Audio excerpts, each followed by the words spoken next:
Gavin Newsom's 2028 presidential campaign. He's grandstanding and making a clown of himself because he wants national attention.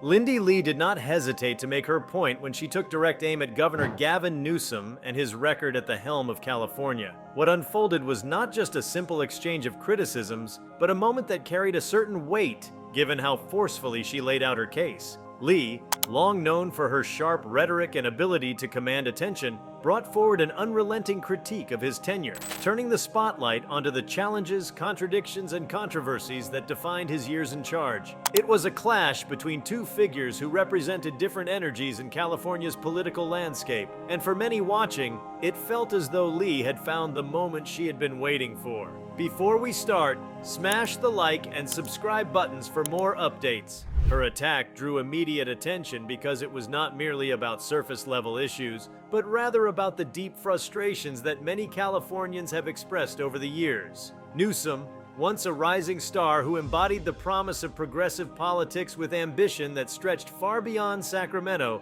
had become a lightning rod for criticism. Li took this opportunity to systematically peel back the layers of his record, addressing not only what he had done, but also what he had failed to do. Each word she delivered carried an intensity that seemed carefully designed to resonate with anyone who had grown weary of promises left unfulfilled. The force of her critique stemmed from her decision to tackle issues that affected daily life across the state. Housing stood at the top of that list. California's housing crisis has become legendary, with astronomical rents and home prices pushing countless families into insecurity or outright displacement. Li portrayed Newsom's leadership as a time when lofty goals were announced, but measurable progress lagged. She described the situation in terms that were visceral rather than abstract, focusing on the lived reality of overcrowded apartments, long commutes from distant suburbs, and the visible spread of homelessness in cities large and small. In doing so, she connected a policy debate directly to the anxieties and frustrations of ordinary residents. She also did not hold back when discussing homelessness itself,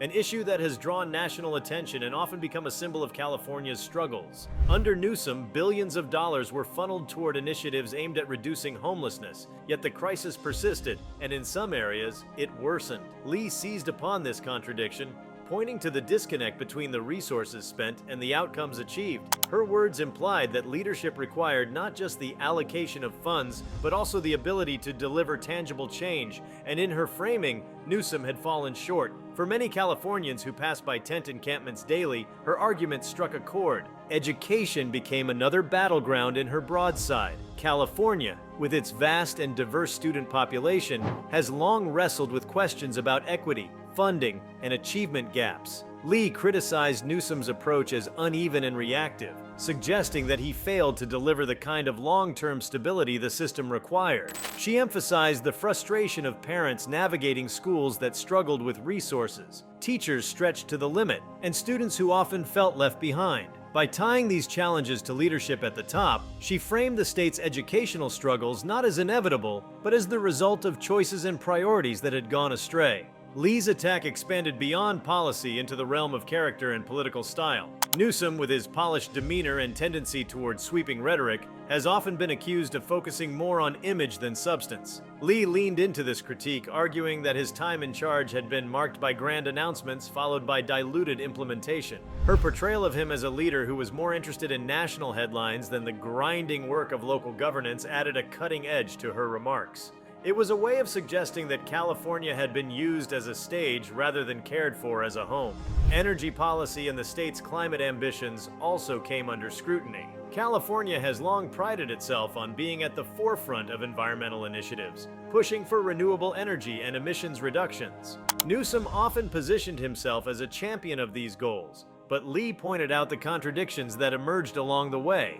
Blackouts, rising utility costs, and the uneven pace of green infrastructure rollout created openings for her to argue that the state's ambitions had not been matched by practical execution. In her framing, the governor's record looked less like visionary leadership and more like a patchwork of half measures that left residents bearing the consequences. What gave her attack such potency was the way she delivered it. Rather than presenting her points as policy disagreements alone, she framed them as reflections of leadership failure, weaving together a narrative that felt cohesive and compelling. For an audience that had grown increasingly skeptical of establishment politics, her words carried a sense of authenticity and urgency. She did not position herself merely as an alternative voice, but as someone who could articulate what many had been feeling, but perhaps lacked the platform to say so forcefully. The implications of her performance extend beyond the immediate clash with Newsom. For one, it demonstrated how deeply dissatisfaction with California's leadership has seeped into the public consciousness. Even among those who once supported him enthusiastically, there has been a growing sense of disillusionment.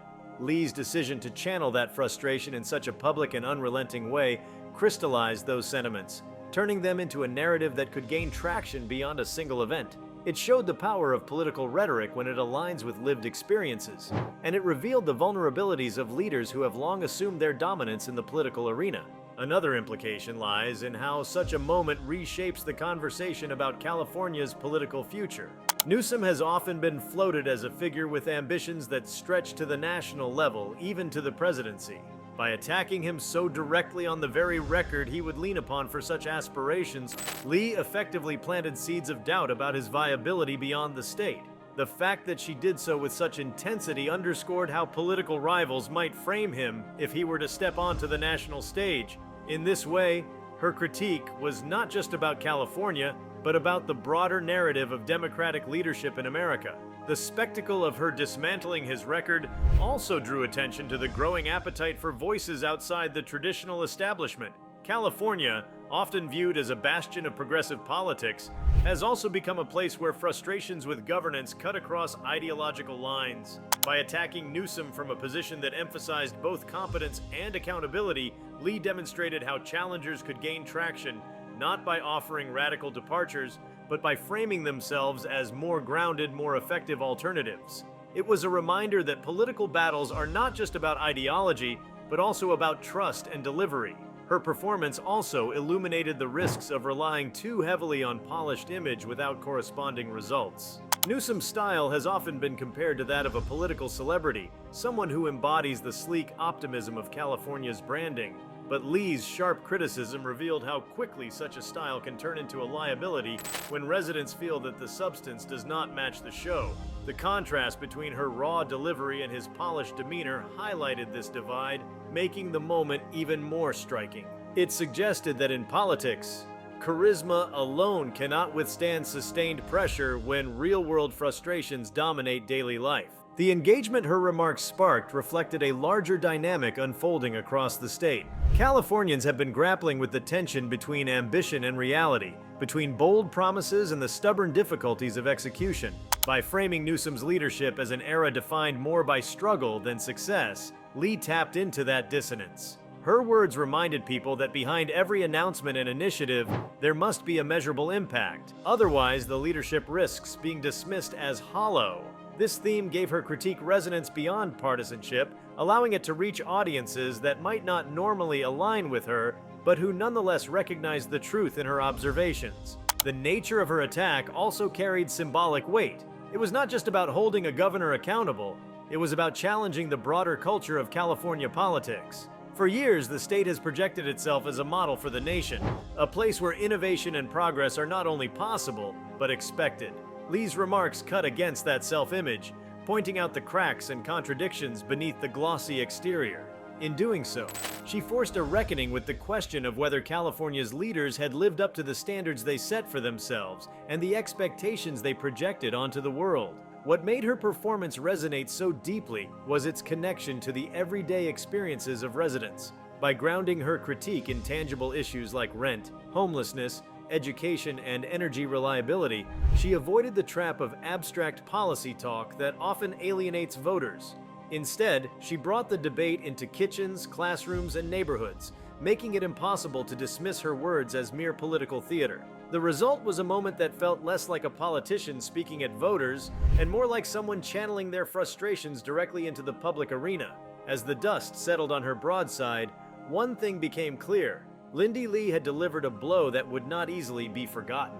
She managed to pierce through the carefully constructed image of Gavin Newsom, exposing vulnerabilities that had long been whispered about but not so publicly or forcefully addressed. Her ability to distill complex policy failures into a sharp narrative revealed both her political instincts and the shifting mood of California's electorate. It was not just an attack, it was a statement about what leadership should mean and what happens when it falls short. If you liked this video, please give it a like and subscribe to our channel. Also, leave your comments below and tell us, what are your thoughts on Lindi Li's attack on Gavin Newsom's leadership? We want to hear from you. Thank you for watching and see you next time.